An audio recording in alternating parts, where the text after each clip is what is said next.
I feel as though I'm being pretty harmless. Sabrina Carpenter, she just dropped Man's Best Friend, her entire album. When you consume material like that, it actually causes changes in your brain that can be on a somewhat permanent basis. And what's damaging to that is you gather this following of innocent people, and then you just tank them when you get debaucherous. So when you're sitting there and you're listening to a specific type of music, it does more than just impact your mood, and it gets more complicated. How does something like Sabrina Carpenter's music, her music videos, how does it affect you in your brain, psychologically? That's what we're gonna discuss today. Alex, welcome back to the show. You're a nurse practitioner and you're here to really talk about the neuroscience according to some studies you found. Yeah. And Scotty, you're always here, so thanks for having me. Welcome to another show. I love it. So Sabrina Carpenter, she just dropped Man's Best Friend, her entire album. There was a lot of outcry, outrage about this specific album cover. What do you guys think that is? Can't imagine why. I don't know. This thing's making me uncomfortable.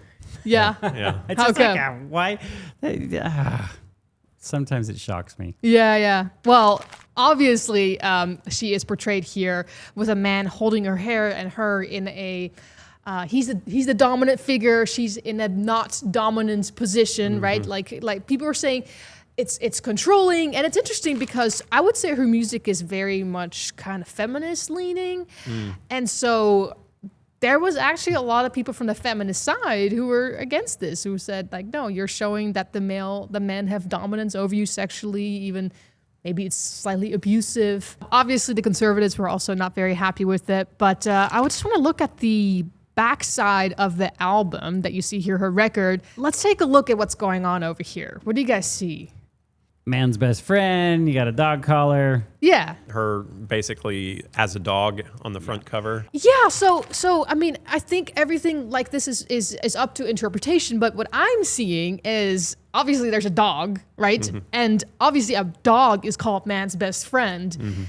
But she's kind of putting herself into this image of like she's man's best friend, but she's in this non-dominant position where she's subordinate to the male figure, and he is holding her hair like you're holding a leash. You know what's sad to me is like God, he made us in his image. He's given us this beautiful, like, we were to be the ones that were running this planet, right? Yep. And the devil just loves to twist and taint this and like make you almost act like an animal.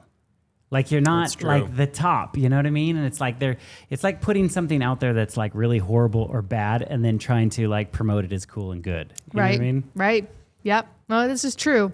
I do think it's fair to kind of let her speak for herself and why she chose this album cover. And after this, we'll go into some of her more popular music, including Tears, the music video, and the music that just dropped just a couple days ago, her brand new single. I think to me it's so up to interpretation, but what's your interpretation? My That's interpretation is being in on the control, being in on your lack of control and when you want to be in control. Like, I think as a young woman, you're just as aware of when you're in control as when you're not. And I think some of those are choices. And I think for me, this whole album was about the humanity of allowing yourself to make those mistakes, knowing when you're, putting yourself in a situation that will probably end up poorly, but it's going to teach you something. So there's a lot of different meanings. There's just a lot of pointing fingers for, at that point they hadn't heard the project. They don't know me. They don't know my intentions. They don't know the stories I'm telling. So I try to take it with a grain of salt and also know that like my fans that know me and know the person behind the music look at that photo and they know exactly what it is. And people that have no idea who I am absolutely look at that photo and go like, where are her parents? Yes. My parents actually saw the photo and they loved it. Wow. I always wondered that, if you got on a billboard and you were like not dressed on the billboard, would you go like, hey mom, guess what? I'm on a billboard. Some parents do. Like, yeah, that's weird. I would be saddened if my daughter was like doing this. I think she's actually said in interviews that her parents are actually proud of her, which I'm like, man, what a twisted world that we have today where, your parents are proud that you're going and, kind of exposing everything. It really speaks to like the need for parents that have standing for morals, right? Yeah. Teaching your children these values and how to respect yourself and how to respect other people. And, you know, I think she's basically probably coming from a mindset like, hey, look, I can do this thing as I want to, and why are you getting upset at me? But you know, if you look at it like every action that I make has the potential to affect someone else, you kind of have to wonder, like, you know, of course people are going to say something because you're influenced by this, you know? Right. And that's something that we're going to discuss in this show. Like, how does this actually influence other people and even children? So I found a study by Chrysalis L. Wright. She's a doctor, and 𝒕𝒊𝒔𝒂. They both worked at the time of writing a study for the Media and Migration Lab at the University of Central Florida. And they came across some really interesting stuff when it comes to how music videos specifically affect women when they see sexual references, right? And this is specifically about when you watch, as a female, which relates to me, when you watch music videos where women are put down or are degraded. Now, obviously, this particular album cover is not a music video, and actually in the majority of Sabrina Carpenter's music videos, she actually is on top as a female, like she's the one that is in power and the males are not. So that's why I said it's more of a feminist kind of point of view. But I wanted to pull this up anyway in light of the album cover and how it affects you, right? So these researchers say that 53% of pop music videos contain some form of sexual reference.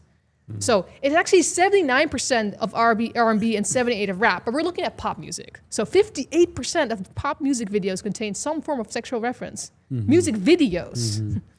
Additionally, Zhang found that frequently viewing such music videos is related to more sexually permissive attitudes among listeners. Remember, these are females that they're talking about. Sexual references occur in music lyrics as well. Lyrics often contain explicit sexual messages, and women in music videos are often objectified by being scantily dressed, which is what happens pretty frequently in Sabrina Carpenter's music videos, and dancing suggestively and provocatively. Lyrics often contain demeaning messages of men in power over women, which you saw on her album cover. Sex as a top priority for males, the objectification of women, sexual violence against women, women being defined by having a man, and women not valuing themselves. Additionally, exposure to such messages has been shown to promote risky sexual behaviors. Yeah, do you remember? Do you remember the last show that we did that we were kind of talking about some of the sex in the media and what that kind of like did for people with ratings? If they just watched, I think it was like 4 videos or 5 videos. So when they asked what should the consent age be, they'd say like 16 and a half or whatever like this. They would show them a few videos. We're talking like 6 videos. And then all of a sudden, ask them what should the consent be, and it was significantly 1 to 2 years lower only by observing a few videos. So yeah, if you're watching this, it's gonna break down your natural defense against getting involved in this early.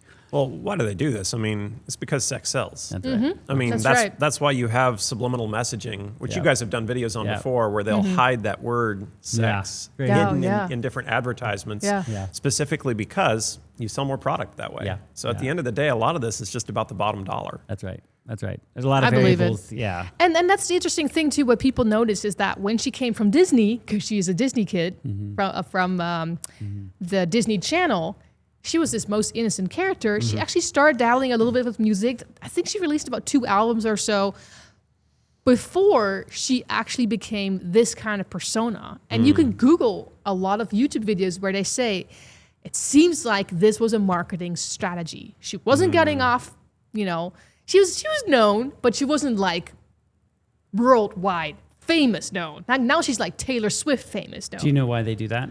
When they work for Disney, they actually sign contractual agreements that if you work for that Disney organization, you cannot engage in this and this and this and this. Those lives are meticulously crafted in the beginning to not get involved in this kind of stuff. They actually contractually cannot do this kind of a thing. Yeah. And so it's interesting. That's why you see so many of them squeaky clean, and then they step out on their own. Yeah. And what's damaging to that is you gather this following of innocent people people, and then you just tank them when you you know, get 𝒕𝒊𝒔𝒂𝒆. Miley Cyrus, Britney Spears, Justin Timberlake, Happened Olivia again and again. Rodrigo. It's all of them. And parents may be initially, you know, kind of watching what their child is watching, you know, oh, what are you watching?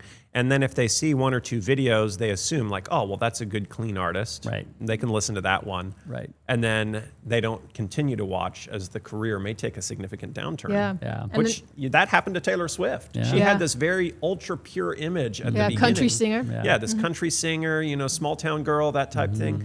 And then as time progressed, it has progressively gone, which you guys cover that in your Taylor Swift documentary. We did. Okay, so here's another study. There were 3 professors / assistant professors at the University of Amsterdam, and they surveyed 1,204 Dutch adolescents. And so check out what they found. So it says, using data from a nationally representative 3-wave panel survey among those Dutch adolescents, structural equation modeling showed that viewing sexual music videos by male artists increased the acceptance of female token resistance, i.e., so they explain it, the notion that women say no to sex when they actually mean yes. So this idea of like, oh, when they say no, they actually mean yes, that idea grew by watching these sexually explicit music videos, right? Among adolescent girls, but not adolescent boys. Furthermore, viewing sexual music videos by male artists influenced girls' acceptance of token resistance indirectly via affective engagement. So if, let's just say you have a daughter. Let's say your daughter, she's a teenager now, she watches this kind of music video stuff. She's going to think, oh, actually, when they say no, they mean yes. So... Or like if I don't want to, then I need to say yes.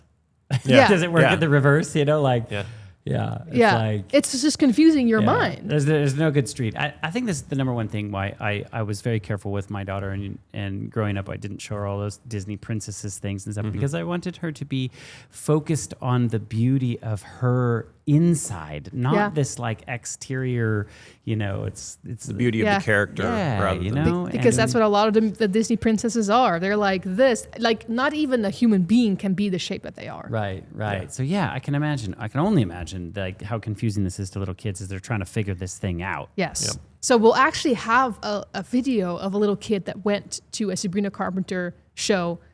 I think she was the age of your oldest son. And the parents took her there. So we'll have that in just a second. Oh, wow. Yes. See, you know, there should be prevention of allowing kids to go into some of these concerts where they're doing some of this stuff. And yet you see young kids going in there. And it's like... Yeah. So let's take a look at some of her most famous songs, her hit songs. So some of these songs, the music videos on YouTube are actually in the double digits of the millions when it comes to the views, which is crazy. And this music video dropped last Friday. It's Tears.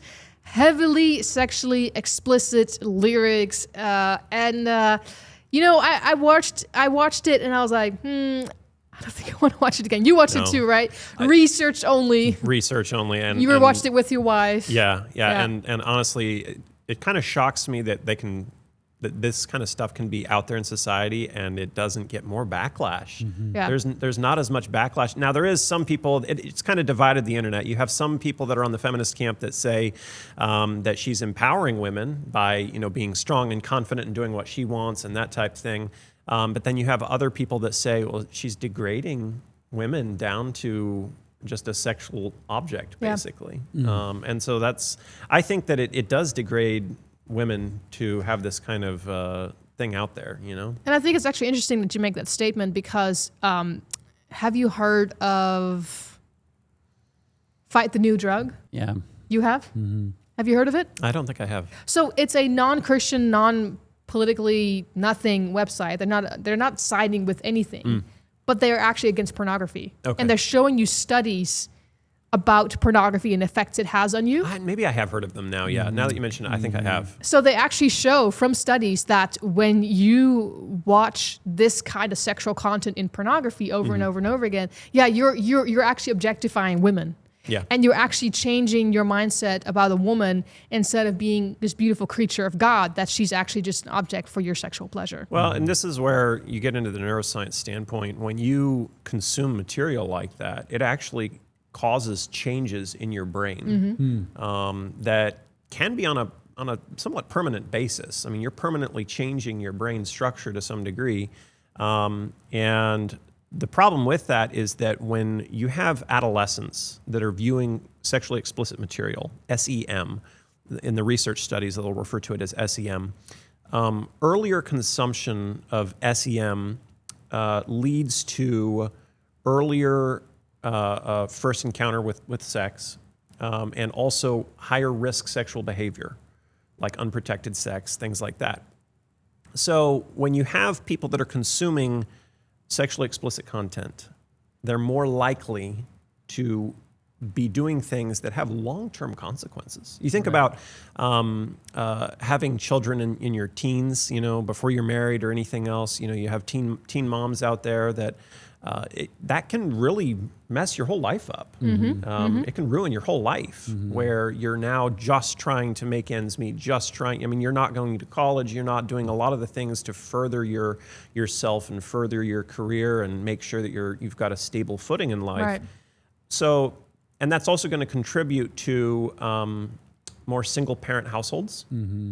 So single-parent households, you look at some of the research, and if you just go out, you just Google some of the research behind single-parent households, children that are raised in single-parent households, look at the crime statistics. Look at the completion of college. Not that you can't. There's kids out there that do, but if you look at it as a statistical whole, it's really degrading society. Yeah, kids will often do what their parents do, so you'll see probably a repeat scenario when those kids get to be in that position as well. So yeah, is you don't think about the choices that you make are it's like a wake, right? Yes. It's affecting lots of things down the road, and man, it's like this is not good. Well, and actually in her music video, Tears here, she actually changed the ending of it. Did you see that? She changed the ending in the music video because originally it had her taking a stiletto and killing the guy, like throwing it through his chest at the end of the music video, but it actually got changed to where I think a tree falls on him or something now.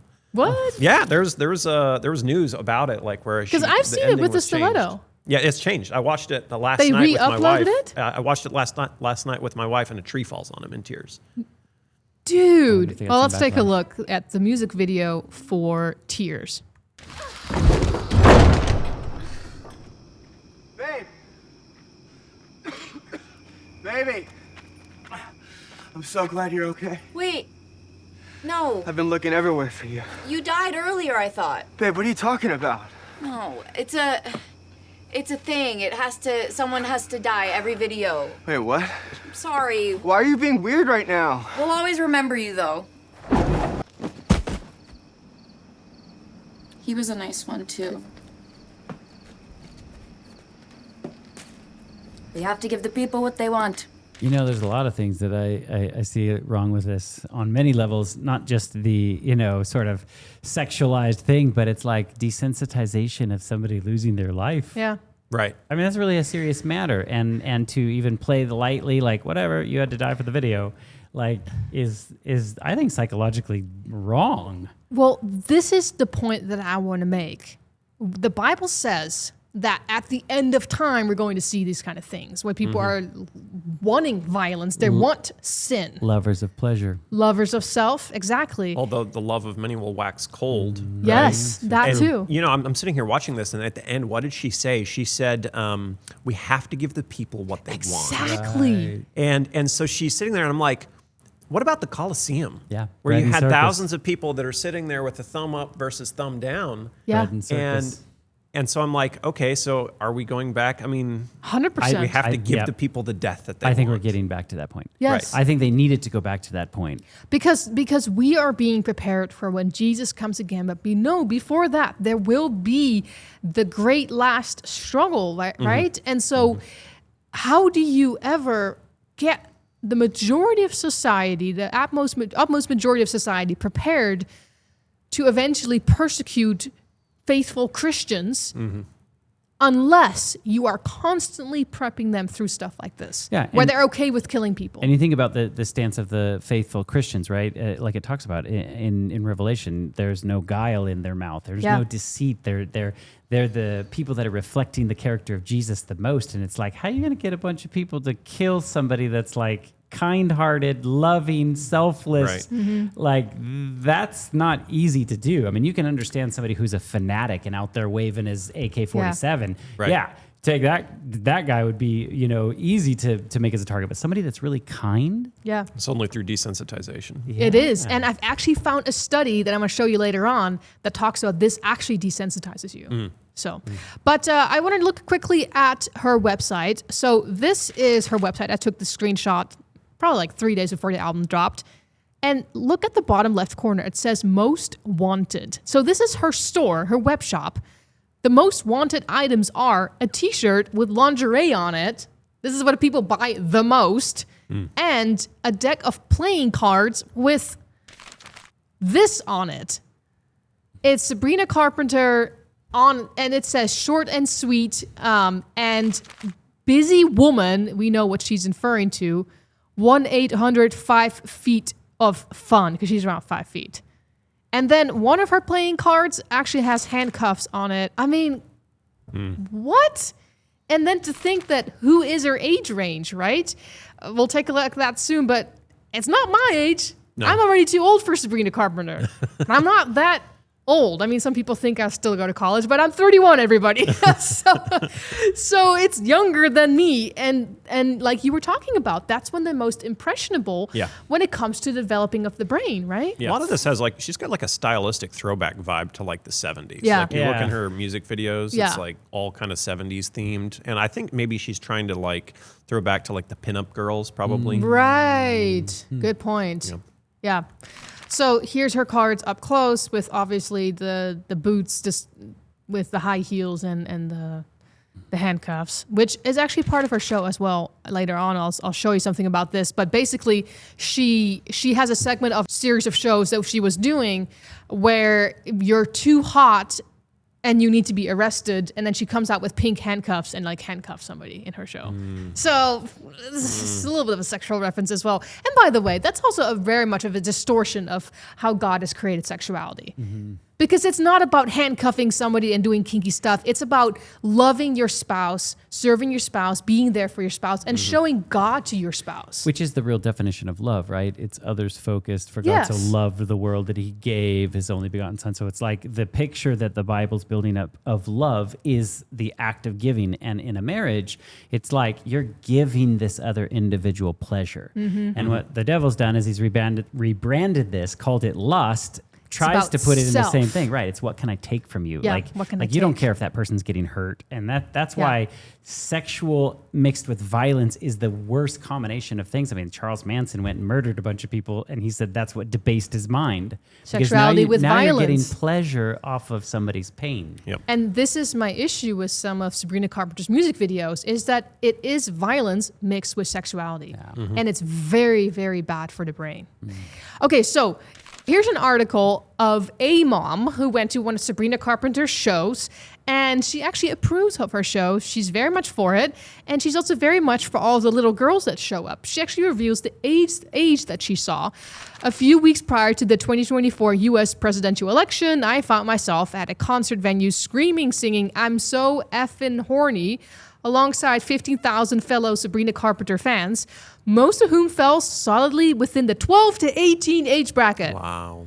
Amid a sea of feather bows, rhinestones, and every shade of pink on the color wheel, I was most charmed to see little girls in their adorable homemade outfits excitedly walking hand in hand with their dads or moms or cool aunts, a joyful 90-minute celebration of femininity and fun. I don't understand this world anymore.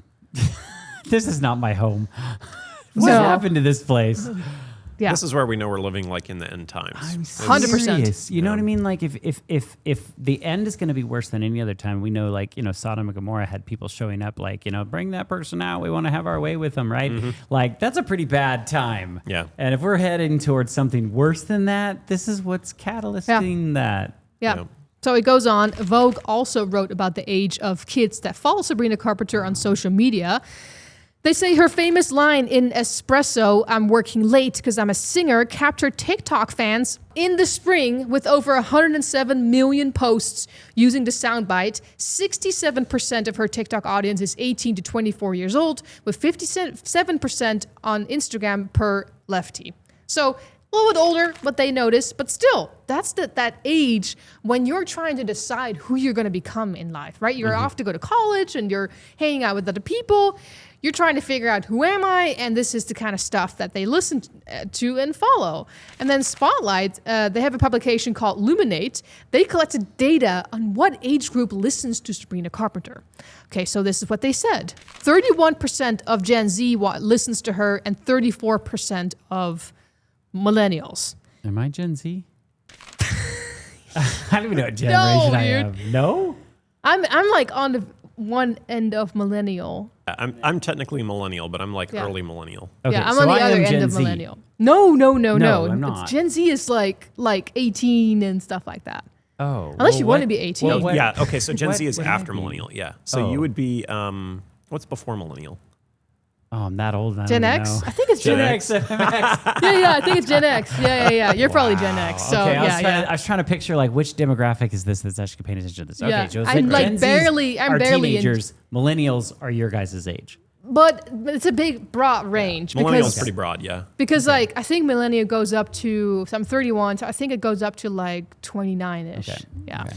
You know what's interesting about the specific focus of music videos is that, number one, viewing sexually explicit content, the more times you view it is actually what changes you more. Like if you just watch something one time and you're like exposed to it one time, yeah, there might be some change there, but like it's the continual viewing of things that changes you.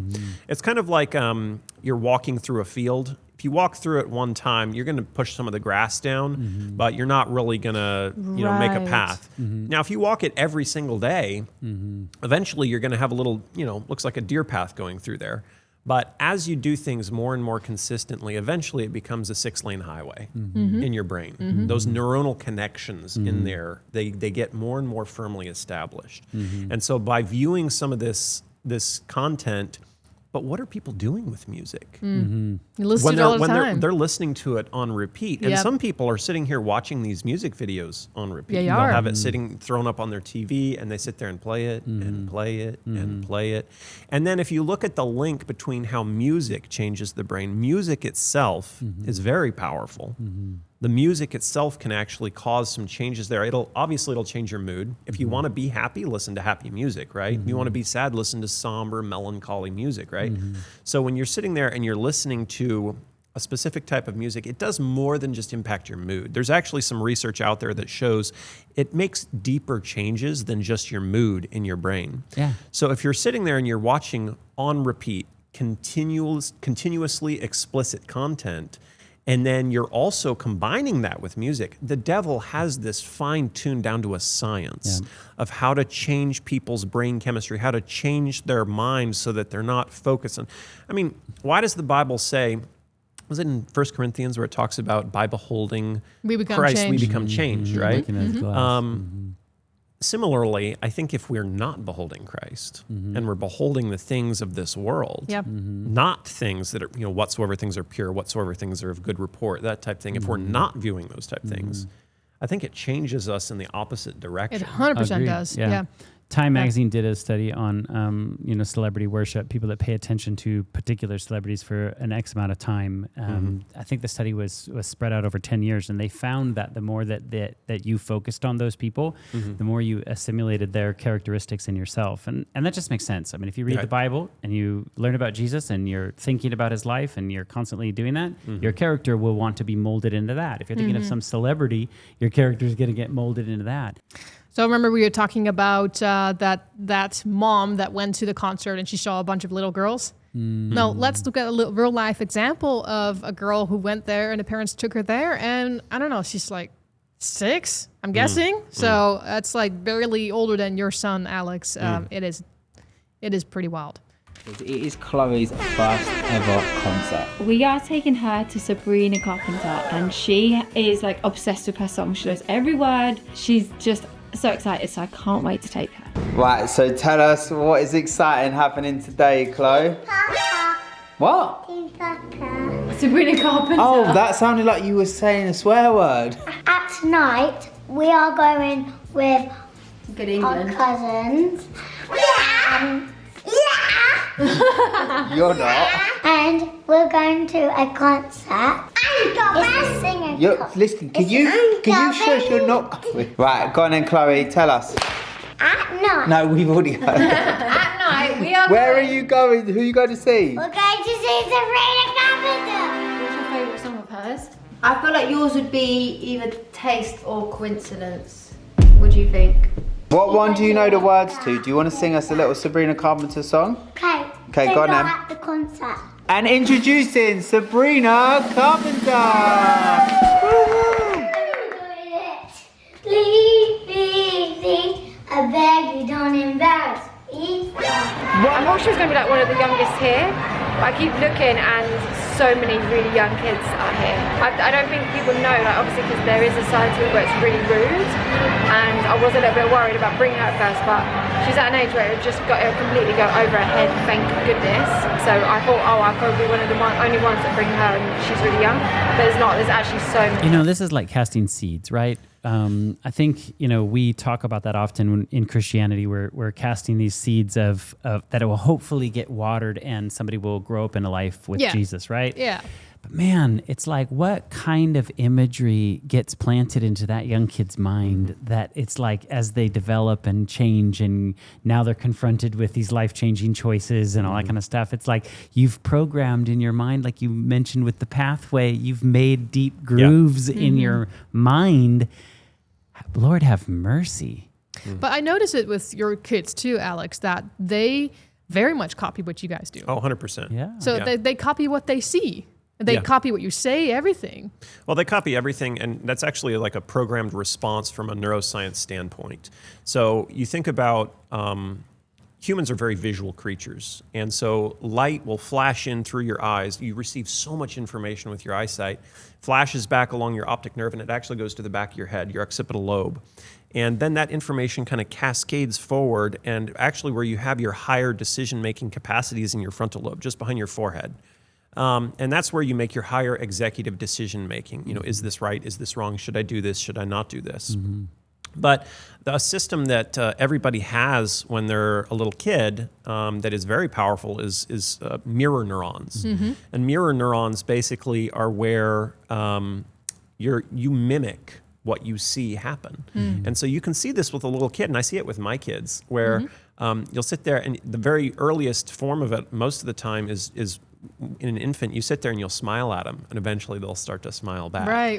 And that kind of behavior of mirroring what somebody else is doing progresses, and it gets more complicated. You know, initially you're just kind of waving at somebody. If you wave at a little baby, eventually they'll start kind of waving back, and sometimes it'll take them a second. They'll sit there and they'll watch you with this quizzical look on their face while you're sitting there waving at them, and then maybe you walk away, and then like maybe 30 seconds or a minute later, they start doing it, and they start waving, right? But as you get older, that mirroring actually becomes more complicated. And so you'll have a little kid, like a 5-year-old, he wants to go out and he wants to mow the lawn because he's seen you mowing the lawn. He wants to help fix the tractor because he saw you working on the car or something like that. And so as you progress, this behavior becomes more complex. And in adolescence, it's at its height where you're sitting there and you're able to mirror complex things that are going down.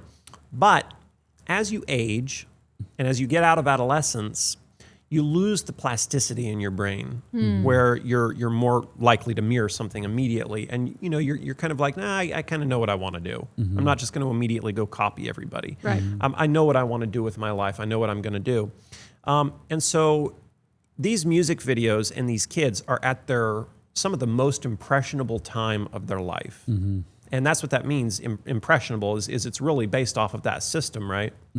Where if they watch that, they're more likely to act that out, and especially the more times they're exposed to it. But even one concert experience like this, you think that little kid is going to remember it? This high energy environment, they're going to remember that. And how is that going to impact them and their thoughts about their own worth, their own self-value, right? Their own identity? How is that going to impact them as they age? Yeah. You think of the parents' role in here. I mean, just in a rubber stamping something is okay if your parents are condoning that. Right. You know, it's like without even saying anything, your kid's already going, "Oh, mom and dad like this," and yeah, so. I can run around in strip club underwear and it's okay. So and this is not to bash the parents at all. I mean, you know, we just live in a sinful world and a sinful society, and I do believe that most parents want to do what's best for them. It's just that when you don't have the Bible as your guide for your life, you know, it's you're walking down a different path than what God has intended. So let's take a look at a couple more clips from Sabrina Carpenter, where there's some kids at the concerts, and look at how they react. Now, first here you see a clip where Sabrina Carpenter, like I said earlier, she does these arrests at her stage where she gives people these pink handcuffs because they're too hot, so she has to arrest them. And then she also drops her clothes. But look at the kids, the age that are there that are beholding this. Have you ever tried this one?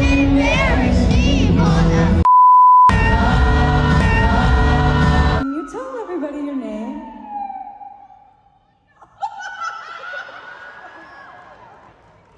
Penny! And then next to you is Honor Ray. This was so weird. It's like double trouble, and now my clothes are falling off because I'm really overwhelmed. She dropped her clothes. Is that what's around her feet? Yes. And she's stepping out of them? Yes. So Yeah, she basically, this is that she does at every single of this series of concerts that she was doing where, she like arrests someone with these pink handcuffs. But in this moment, I think what happened was that she was trying to like talk to this one girl, and there were two little girls behind her. And when she asked the girl in front of her name, I think that's what happened. The girls behind her responded and said, "This is my name." And so she starts interacting with the younger girls and asks them for their name. And then she's like, "Well, I'm feeling so overwhelmed. My clothes are dropping off." And then she drops her clothes. And then she gives them the hand. I don't know if she did. It's not in the recording whether she gave the pink handcuffs to the little girls who are minors or not. I don't know. But that's normally what she does if she hands that person the pink handcuffs. I mean, you know, these shows are crafted like with people sitting around in a room and going, "Okay, this is what you're going to do next." I mean, they know exactly what they're doing. It's scripted. All scripted down to the thing. And if you went to all these concerts, you would see similar things happen at most all of them. I'd like to be in the room to hear them try to like mention why they want to do this. Like, why do you think that's a good idea? I mean, just the visual, and I know my clothes are coming off now, you know, and it's like the concert's progressing with thousands of people observing that is strange. So then obviously we have the album Manchild. We saw a part of this interview before where she was in CBS and she talks a little bit about her album Manchild and the sensuality in the song and what she thinks about it. There's a lot of sensuality in your song. Yeah. Deliberately so. Yeah, I think that just happened so naturally. Does it? When I started, you know, becoming more sexual as a person, I think it's just something that's a part of life. You want to write about it. I didn't realize it was as taboo of a topic until I started writing about it more freely. And then you sort of get into that place where you're like, you know, I feel as though I'm being pretty harmless and I'm being pretty playful with the way that I say these things. Yeah. So I do. I just do what makes me happy, what makes me laugh, what makes me feel like, you know, girls in their room are going to be getting ready to. And I think that's a lot of what gets me excited. You guys think it's harmless? I kind of want to explore a little bit of what she just said there. There are girls in their room getting ready to, and she didn't finish the sentence. Yeah. Like, getting ready to what? Go to school? No, she meant like getting ready to her music. They're listening to her music, getting ready for But did you hear what she said? She said, I just do what makes me happy. Do you know what the first rule of, I think it's the Church of Satan is? Interesting. Do what thou wilt. Yeah, shall be the whole of the law. That's the whole of the law, right? Which is opposite of God's law. Right. And so it's like, just do whatever makes me happy. And, okay. Yeah. They don't have to be part of that church to perpetuate their, you know, kind of modality. Right. That's what they're into. And it's all about yourself. I really think whether it's as straightforward as Satan, demons visiting you, whatever, or not, I don't know. But I really think a lot of these people come to a fork in the road where they have to make a choice, you know.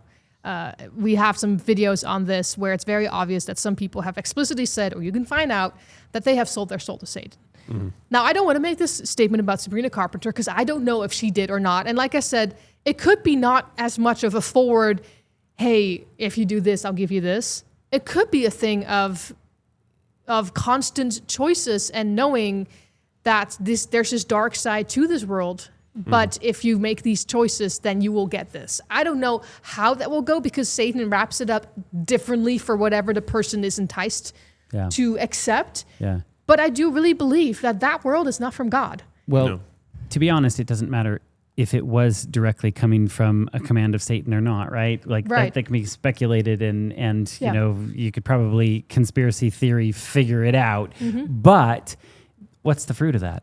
Yeah. I mean, you're told to judge by the fruit, you'll know them, right? And so, you know, this thing is causing this kind of an outcome.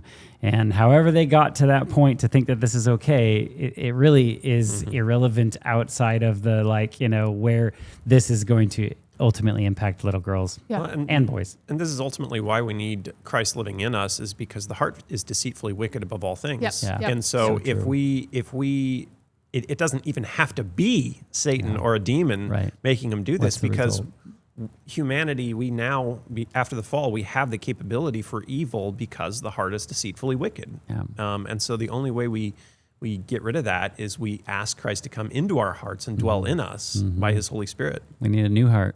Right. So Alex, you brought up earlier 2 Corinthians 3:18 that says, "But we all, with unveiled face, beholding as in a mirror the glory of the Lord, are being transformed into the same image from glory to glory, just as by the Spirit of the Lord." So by beholding Christ through his word, through prayer, through spending time with him, surrounding ourselves with fellow Christians who reflect Christ, we become changed into his image. And the opposite happens as well. So I actually found this clip by Michael Spitzer. He's a professor of music at the University of Liverpool. He talks about mirror neurons, which you have brought up already, but from a musical point of view. Listen to this. We also love to imitate rhythm, and that's due to the existence of mirror neurons in our brains. When the brain sees an action, you don't have to move to experience that motion in your brain because the mirror neurons are responding sympathetically. We've always had an instinctive faculty to imitate. We call it mimesis. Yawns are contagious. If I see you yawning, I yawn back. But also emotions are contagious. When I hear a sad song, my body, my mirror neurons are instinctively sympathizing, I'm mimicking, I'm mirroring. The saddest of the song isn't just acoustic, it's also encoding the behavior which we associate with sadness, which is grieving. Fascinating. I always understood mirror neurons as like movies, TV, you know, like if I see someone shoot something and my brain basically detects it as a similar thing, right? Like I have a hard time to differentiate from that. But yeah, with music, very similar effect. It's an excellent video clip. I really appreciated what he talked about earlier on in this one, where he said, like, how does a whale move? A whale moves in like a very slow, big, arcing thing like this. Well, how does a whale sound? So it's making the same sound as it is actually moving. A bird, how does a bird sound? What does a bird do in its motion? Yes, okay. And I was like, really interesting that we as humans, like we're like put the nose to the grindstone and go and do the work, right? And so we like this driving music that's like, it's interesting. But he was linking the emotion that you're watching. It's so much more than just hearing the words or the sound. I mean, it's a full experience that's immersing your body into it. And like you brought up earlier, it's literally cutting to the chase and bypassing all sorts of things in your brain and just like hitting you right at your core. So going back to the study of Dr. Wright and Michelle Krask from the Media and Migration Lab at the University of Florida, this is something else they said, that previous research has found that listening to sexually explicit lyrics is associated with greater likelihood of initiating intercourse during adolescence. And frequently viewing videos containing sexual imagery is related to more sexually permissive attitudes. Popular media is believed to play a critical role in the sexual socialization of young people, in that adolescents consider the media to be an important tool for learning information about sexual activity and intercourse. And then this one. Other research contends that music, specifically rap and hip hop, have strong correlations with risky sexual behavior, and an estimated 40% to 75% of music videos contain sexual imagery. So this is like where they learn these things. And so basically, when they see this kind of music and music videos, they're going to be more promiscuous later on in life. So that little girl that went to that concert, people might think, oh, it just goes over her head. But this is where she's being educated, and this is how she actually will act out her sexuality when she's in her adolescent years. Yep. And that's the issue, that nowadays you don't have to go to an explicit website anymore to see this kind of content. Yeah. It's everywhere. And it's in the music videos too, like we were talking about. And one of the other music videos that is more explicit, yes, it is actually sexually explicit, and I'll tell you why. But this is more, I would say, violently explicit. So this is the song Taste. So on the screen here, you see the start of the music video. My goodness, like all these things are in a scrubby bowl. Yeah. So Is that what you call that thing? Yes, Loofah. but I'm just like, I was trying to think of the proper name of that, but I was didn't like, even realize that this was there, and I was like, wow, that is so weird. Random. But yes, so a whole bunch of gnarly looking weapons. This is the beginning of the music video's Taste. This has millions and millions of views, and she actually did this in collaboration with Jenny Ortega. So Sabrina in this music video has to choose one of these weapons to go delete her boyfriend and his mistress. So yeah, everybody has these weapons in their home, I guess. I don't. I have a loofah, but that's about it. So her boyfriend ends up dying. Sabrina and Jenny Ortega, who is the mistress, they become friends. Of course, they become two lesbians kissing each other, because that's what you do, apparently, in all of these music videos. That's the sexually explicit content. But here's an Instagram post on Sabrina Carpenter's Instagram where she talks about behind the scenes from Taste. And so you can see that she's here with Jenna Ortega, who played the mistress, posing with a chainsaw that's covered with some red substance. I blurred her belly, but you can imagine what the red substance is. And so, yeah, posing like they're having fun. And then they also posted this video on YouTube of the behind the scenes. Well, I heard you're back together, and if that's true, I just killed that in the blue with her own chainsaw.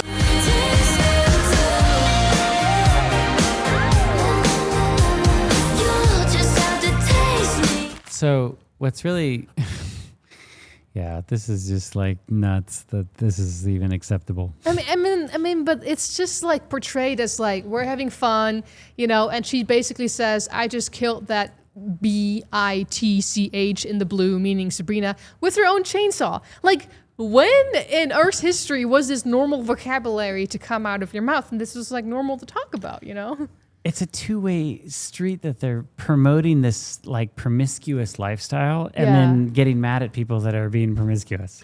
See, what's shocking to me about all of this is not so much that you have explicit content, because explicit content, I think, has always been around ever since the dawn of sin. Right. I mean, you go back, there's always been prostitution, there's always been evil stuff like that. But what is shocking to me about this is that it's widely accepted in youth and in all the rest of society. Which is the next generation at that point. Right. And this is where we're headed. So it's not just like some fringe of society that's off, in some, above 18, kind of special house somewhere. It's rampant in all of society, and that it's so readily available to everybody. You don't have to click like I'm above 18 or anything like that. It's just on YouTube. Yeah. And in fact, ads for it are going to be shown all across everything. Yeah. Which, the ads on YouTube and the ads on Facebook are horrific now. Yeah. And they're constantly trying to feed you that type stuff. And so to me, that's a marker again that shows us the day in which we're living. Yeah. Modern warfare, when all that stuff came up years ago about TikTok and should we take it off and not allow it in this country and all that kind of stuff. It being a Chinese company, when you look at TikTok in China, they don't have a ton of this kind of junk on there. They actually have very responsible people that are promoting positive values and all this stuff like this. You look at our TikTok, it's nothing but this kind of junk. And basically, some people have speculated and said, look, they are like modern warfare today is not like, let me show up in your country with guns and I'm just going to muscle you. It's like, let me rot your children out. And in one generation, we will so dumb them down that we are going to have this, superpower of people over here. And I think that's why you see in our entertainment stuff, I mean, this is what people care about. Nothing but the bread and circus, give me cheap food and give me my entertainment. Yeah. And you can see it too in the comments here where somebody says, this song is so good. Also, don't blame me, but this is my favorite music video. Yikes. It is my favorite Sabrina song. Well done, Jenna and Sabrina. So proud. I've watched the music video like 3 times and I loved it. I laughed so hard when Sabrina started to slam the voodoo doll down to the beat. I can't stop watching the music video taste. Like, wow. This is wait. So there's a voodoo doll in. There's a voodoo doll in there as well. Like this is. I missed that. Yeah. It's your pretty brain wild. didn't though. Yeah, right, exactly. Yeah. And so that's where you're combining spiritualism with this as well. Then. Yeah, So very true, which God very explicitly speaks against. But John 3:19 says, and this is the condemnation that the light has come into the world, and men love darkness rather than light because their deeds were evil. But, I really believe in Christ's power to change us, to heal us from that darkness, from that sinful nature, and to give us hope and a better life. And it's interesting because we 3 here at the table are not necessarily, we've been in the life or in the church our whole lives and we've been like these awesome Christians and we're just going to like slam a bunch of people. No, I didn't grow up Christian. You grew up Christian and left and you went to Hollywood actually, right? For 10 plus years and lived a completely non-Christian life. And you were raised a Christian, but I know your story is kind of like you were chasing a lot of the worldly things, right? And nominal and in name, but not actually seeking a personal relationship. And then finally, you realize you have this shift in your life where you realize what's important. Yeah. And you realize there's only one person who can make you truly happy. That's right. And that's Jesus. Right. Amen. So I want to bring that out there that this applies to all of us as well. Then Jesus spoke to them again saying, I am the light of the world. He who follows me shall not walk in darkness, but have the light of life. Another music video that's popular is Please, Please, Please. Also millions of views. You can see in her ex-boyfriend actor, Barry Keoghan. So basically in this music video, Sabrina is getting out of jail and she sees Barry as he's being arrested. He's being put into jail. He's a criminal. She bails him out. And throughout the video, he keeps getting himself in trouble in fight scenes, bank robbery, and all that kind of stuff. So this is actually one of the very few songs that didn't have any sexually explicit content. But again, it's like there's a bunch of violence in there. And this is also the song, remember when a little girl was singing just before she went to the concert? So she was actually, they were like, oh, perform a song for us. She was singing Please, Please, Please. Oh, okay. Which, again, in the music video is full of all these examples of things you shouldn't be doing, right? And bad things in society. So I would not want, if I had a daughter, for her to be singing that kind of song that's associated with that video. Then, of course, she also did Please, Please, Please with Dolly Parton. In the music video, they're sitting in a car, they're just singing a song together, but at the end, it gets really interesting. Maybe in a bad way. If you wanna go and be stupid, don't do it for me. If you don't wanna cry to my music, don't make me hate you prolifically.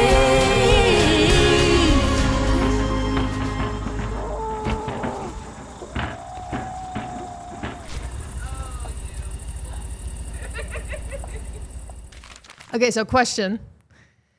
The guy's in the back of the truck, and then right after they're sitting in the back of the truck. So where's the dude? They killed him? I don't know, but that's up to your imagination, right? When you see something like that. You know, one thing that really struck me when I was watching the couple music videos, just kind of in preparation for this, is how much cigarette smoking has like come back. Yeah. Because like she's in there and like they're all like smoking a cigarette. Manchild, she did that too. Yeah. And like I feel like that phased out for a while where you didn't have it as popular because people know like, yeah, that's like really bad for your health. But now it's come back as almost like a retro vibe, like a throwback. And so it's like kind of part of the vibe of the video to like do that. But at the same time, again, what are you showing people that it's okay to consume that, right? So when I first moved to Los Angeles, we very quickly, myself and a few friends of ours, joined up with an extra company. And so just to go get on the sets and watch and observe and stuff like this, we were extras in lots of things. I've been in music videos, all sorts of stuff like this. There's a rep that is walking around with cartons of cigarettes and handing them out for free so that you will be in the background and smoking with them. They're literally encouraging, like, who here wants to smoke and who wants to do this? Yeah. And it's just like, at first I thought that was just weird. I was like, why are you giving everybody cigarettes? You know, and it's like they'd give them out for free just so that you had them on video. Well, it's like product placement, right? Why do you put see people products? doing it? Yeah, that's why certain they stopped allowing, I think, the advertisements of smoking in magazines and stuff. Right? Yeah, I don't think that that's even a legal thing anymore. Simply because people were observing them doing it, and that would cause them to do it. So if this is a roundabout way of getting around that in an entertainment way, I'm sure it's having a profound effect on people. Yeah. So the other video that's really popular and song is called Feather. It's very, very violent. In this video, men all want Sabrina, but she doesn't care. And for some reason, they keep getting killed, which is kind of a reference to, remember, music video Tears. She's like, oh, no, you have to die, because in my music video, they all die. You know, it's kind of an ongoing thing in her music videos. And she doesn't really care. She's like, oops. Oh, well.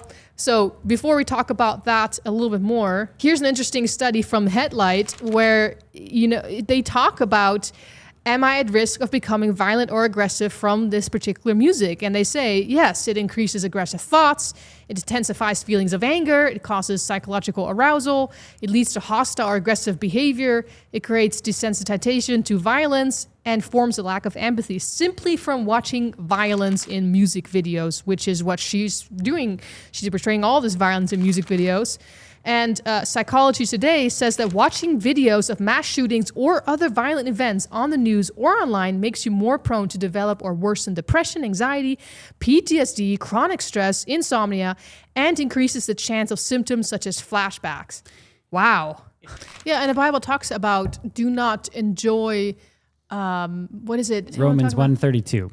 What does it say? It says, who knowing the judgment of God, they which commit such things are worthy of death, but not only do the same, but take pleasure in them that do that. Exactly. Meaning that if you steal, you're in danger of the judgment of stealing. If you take pleasure in someone stealing, you're counted for as if you did that yourself. So yes, when you're watching other people sin and you're taking like pleasure in that, that's basically what Paul was getting at, is like, you might as well have been doing it. And I felt convicted about that because I actually for a while enjoyed just watching those like police arrest videos. But I was like, but wait a minute, these people are sinning. That's why they're getting arrested.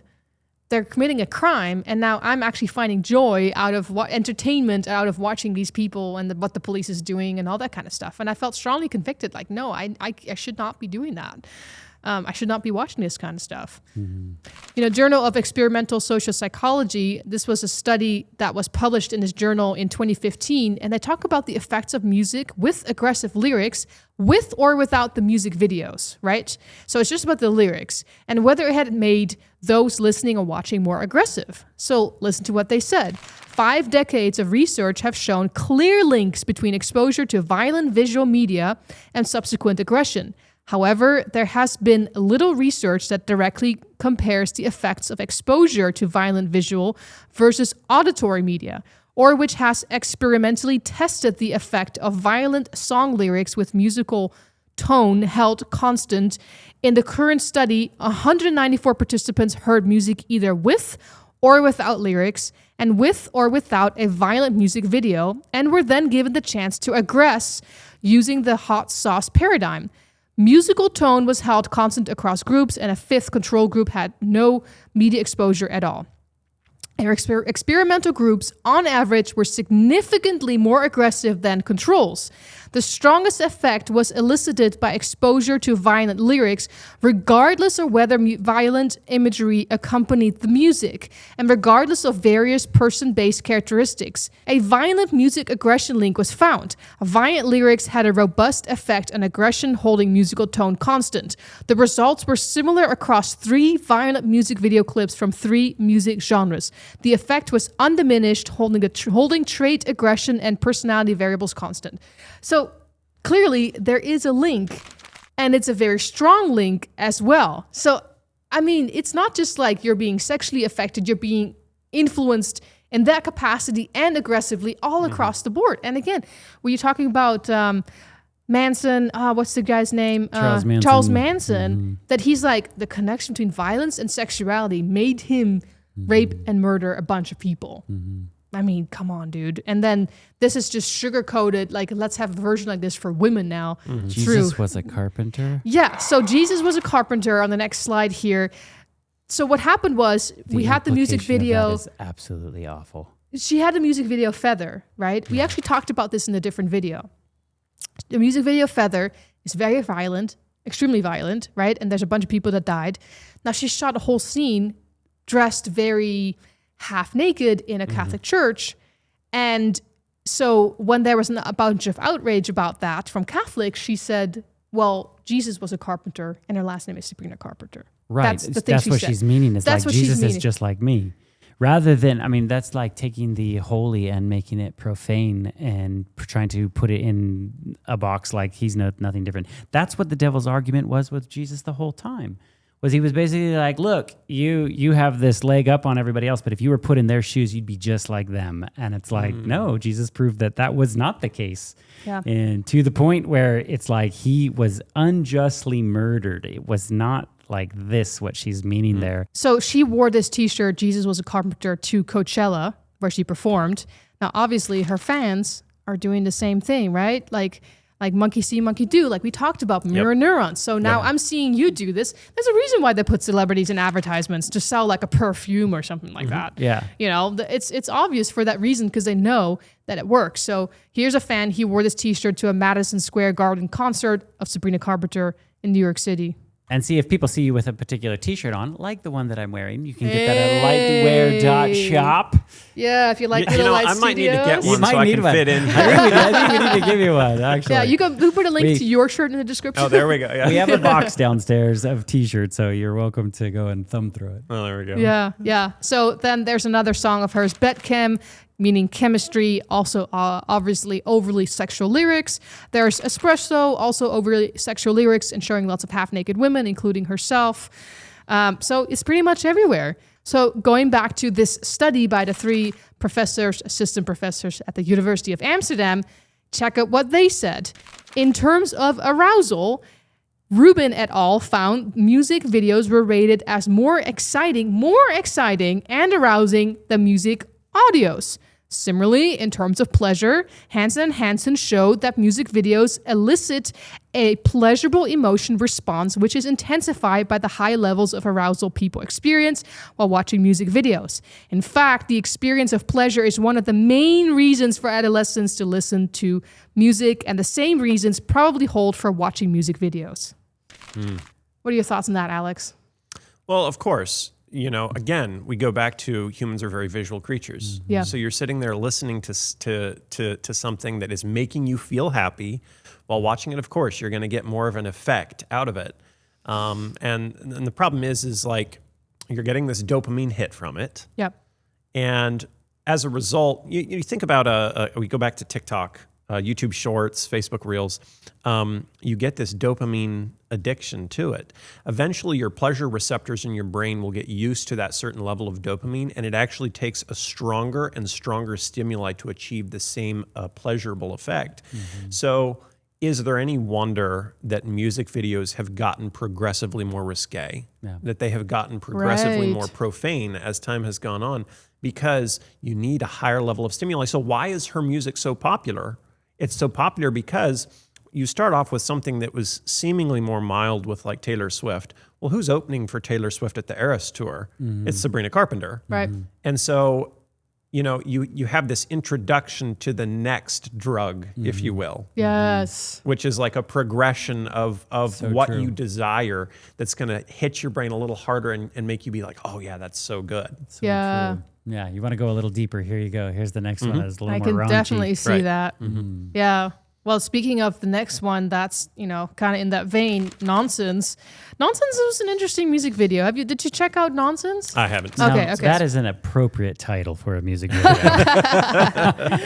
Okay, so, you know, lyrically, it only kind of gets messy at the end. Most of it is just like a love song saying like, oh, you know, you being in love with you's got me, she said, either thinking or speaking nonsense. I think it's thinking nonsense. But yeah, so she is basically seen here on the right in the music video, and she falls in love with a dude that's actually herself on the left.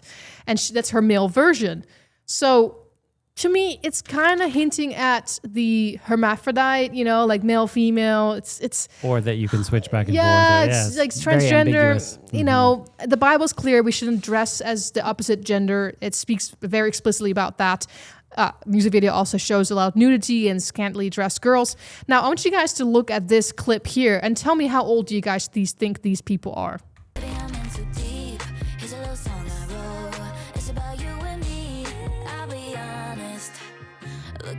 You got me thinking nonsense. How old do you guys think these other people are? They look like they're about 12 to me. Middle school. Yeah. Did you guys ish? So it took me a minute to realize and to figure out. In the beginning of the music video, she is getting herself ready for this party with two female friends, adults. That's actually her female adult friends, dressed as boys. Oh, what? Yes. That one that was like vaping wasn't a girl? Nope. I mean, wasn't a boy? Nope. It's an adult female.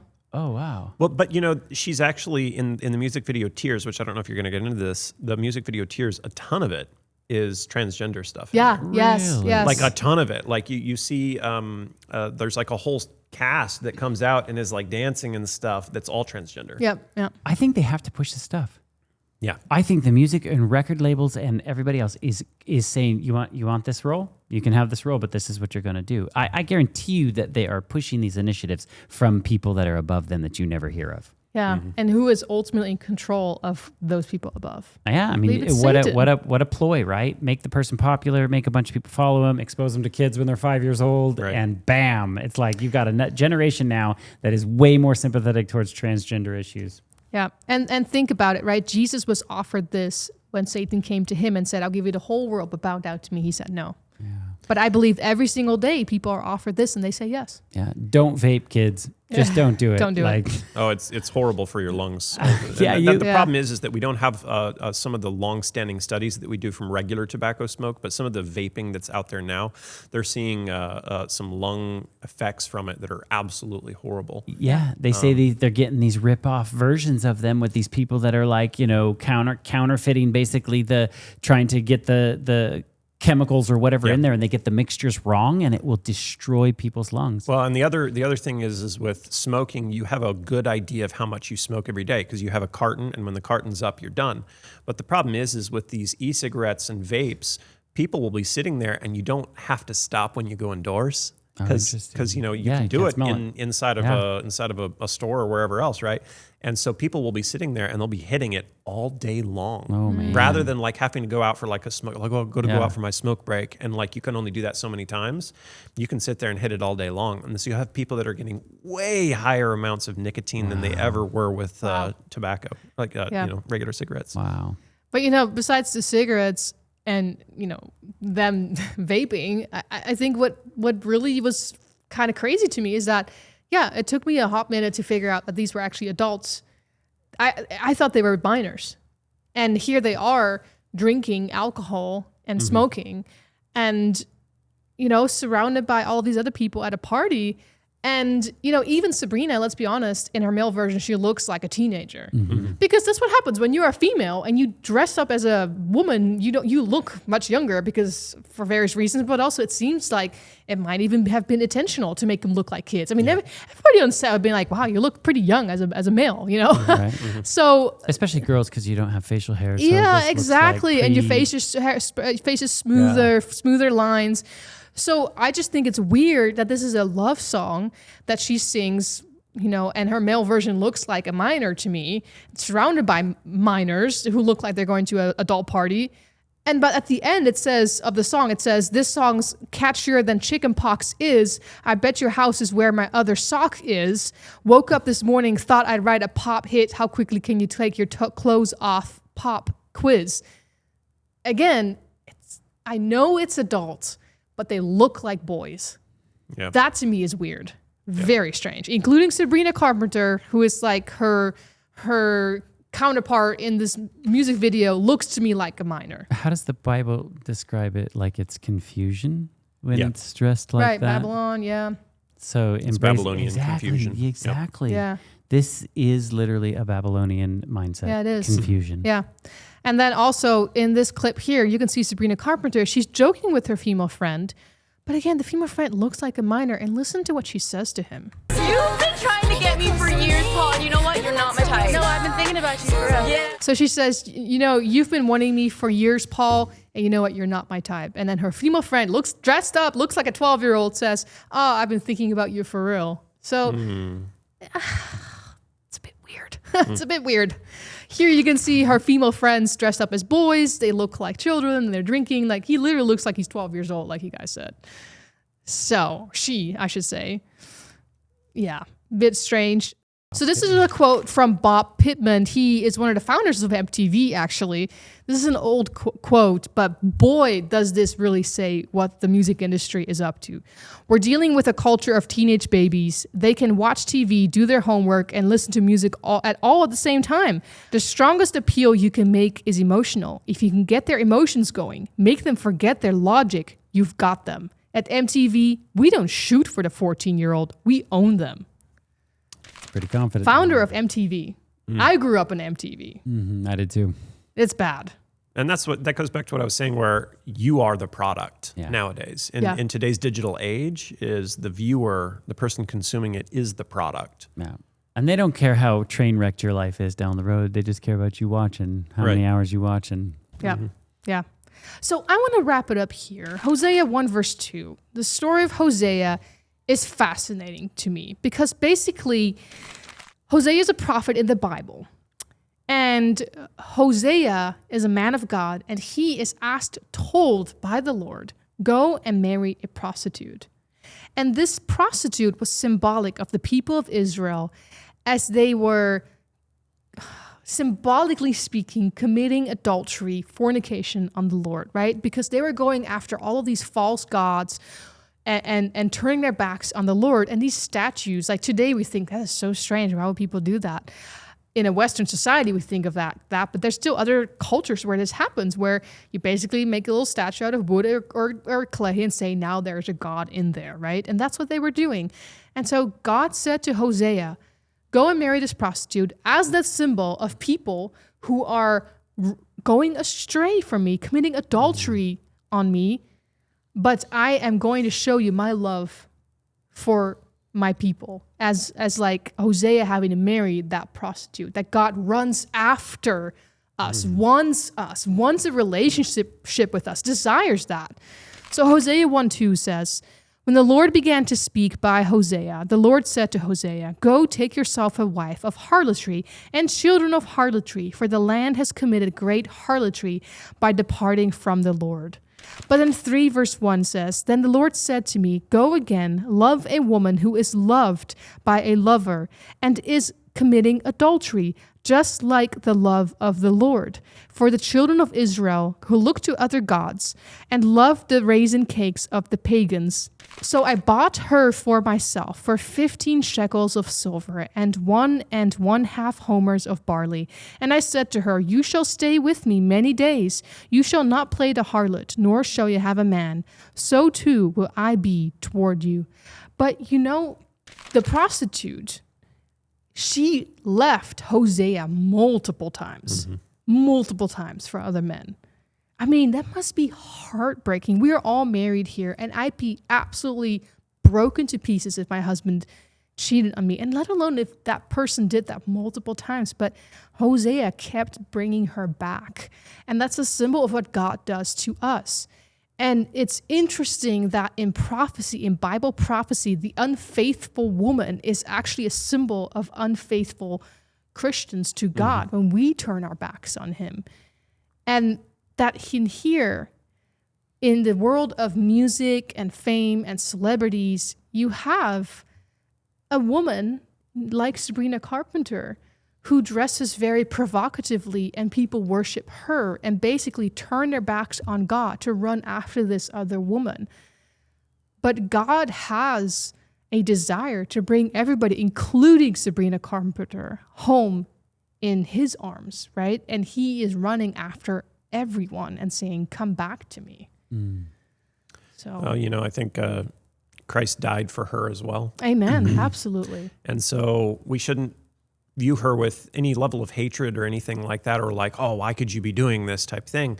Instead, we should say it's very sad.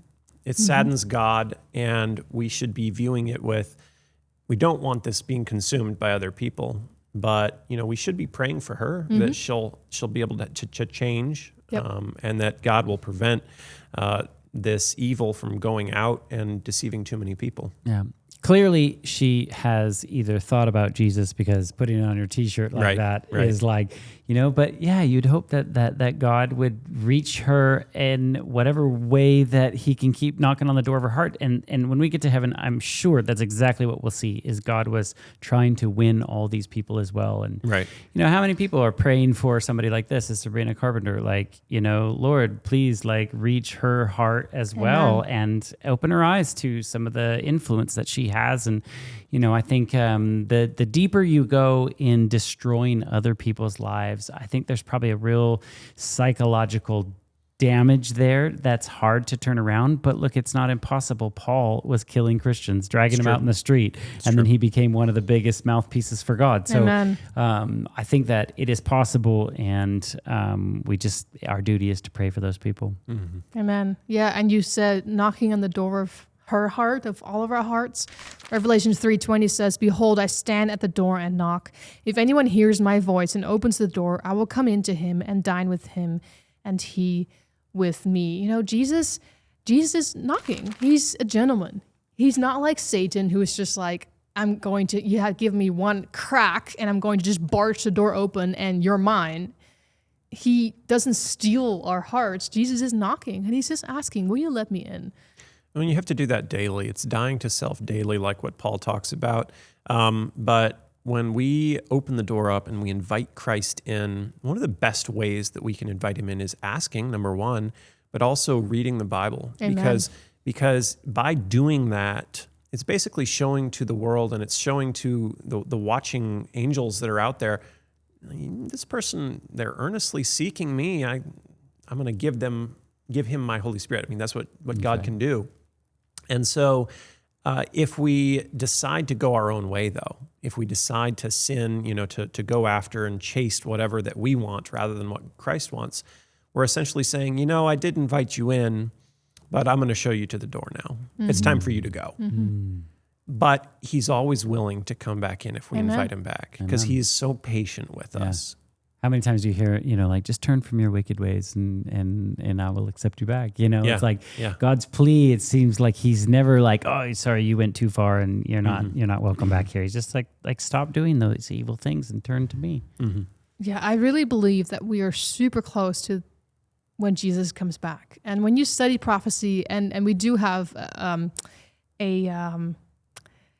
playlist on our channel as well, that kind of where we discuss some prophecy. You have a really cool channel called Heritage and Hope, where you discuss a lot of Bible prophecy, and I want to make sure we give a big shout out to your channel, because you have a lot of like frequent updates on what's happening to show you we are this close to the second coming. We're very close. Praise God for that we are, you know.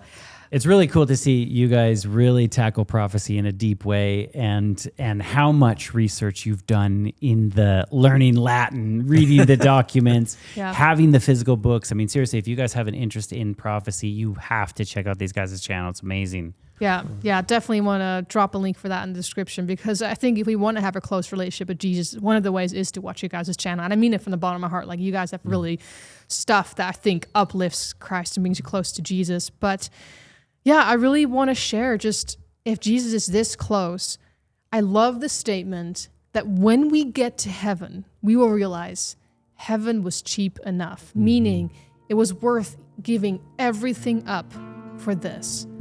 And that when we realize at some point in the future that we were on the wrong side and that we've given heaven up for this, it's like, I think you'll be heartbroken like you've never been before. And you cannot imagine the horror you will experience realizing the joys of Jesus that you've missed out on. And Jesus doesn't force himself upon anybody. Like I said, he knocks, and the choice is really up to us. Mm-hmm. And all he's saying is like, hey, I'm knocking, will you open the door? Yep.